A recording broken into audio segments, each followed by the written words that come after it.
Have you ever considered the danger of burying your head and acting blindly on a wrong path? Why do you think that just because you practice, success is guaranteed?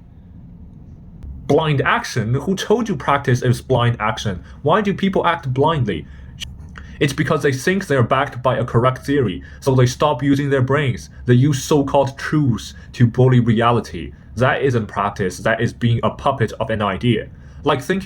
It's like a guy who thinks entrepreneurship is the only way, so he bankrupts his family chasing a fantasy, or the super patriot who thinks smashing a foreign car makes his country strong, or the online leftists who think class struggle means yelling at people on Twitter or any social media and then labeling and canceling everyone who disagree with them. Does that count as proving truth in practice, or is that just selfish righteous truths arrogantly demand the world's compromise?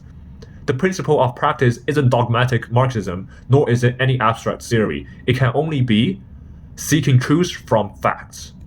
But practice doesn't always yield results. Reality changes. Sometimes I act, get nothing, but maybe persistence will work. Other times I get immediate results, but long term I'm on the wrong path. That's where we need to theory. If you rely only on practice, how do you know if you're on the right path? Who said we only rely on practice? Isn't Marxism itself a theory? We constantly propose historical materialism as an analytical method and dialectics as a thinking method to guide action. But our theory does not start from the metaphysical contemplation of concepts. It starts from explaining the reality. It is not about how concepts and conscious guide history, but how history creates concepts and consciousness. It's like the doctor and the numb leg. Medical theory exists because legs get numbed and people feel pain. The theory involves to solve the pain, but imagine a doctor standing over a patient screaming in agony, saying, "Before I treat you, let's discuss the ontology of pain. Is this pain objectively real, or is it constructed of your mind? If I cure you, will you feel pain again? If so, is the cure truly a cure?"